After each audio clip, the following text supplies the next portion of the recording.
As a pro-choice woman, one of my favorite arguments against the idea of life at conception or life at fertilization or life before first breath is that let's pretend there are two buildings that are on fire.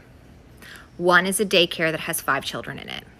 Another is a fertility clinic that has hundreds of thousands of fertilized eggs in it.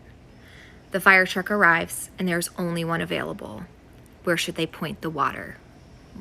Where are we sending the water from the hose? To the daycare with 5 kids, or to the fertility clinic with hundreds of thousands of potential lives? What are we putting out first? You know we're putting out the daycare. If you were actually pro-life, that would be an impossible decision.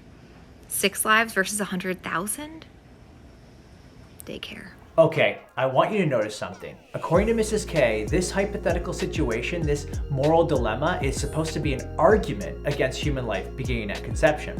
The problem is, it doesn't work, and it's actually pretty easy to see why. Just ask, how does choosing to save one human being over others prove that the ones left behind are not human? I mean, let's just change the illustration.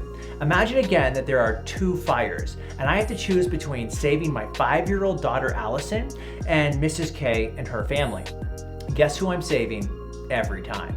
My daughter. Sorry, Mrs. K.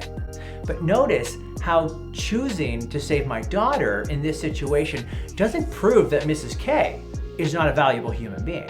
That's because my decision doesn't determine Mrs. K's status as a human being.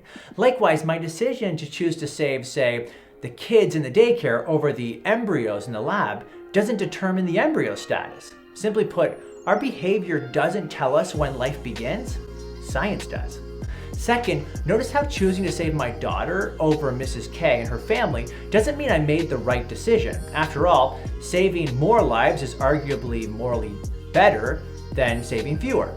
But emotions have a way of overriding reason. Clearly, my inconsistency in this decision doesn't change the fact that Mrs. K is a valuable human being. In the same way, a pro-lifer choosing to save the screaming kids in a burning building over the thousands of embryos in test tubes may be super inconsistent, but their inconsistency doesn't change the scientific fact that they're all humans.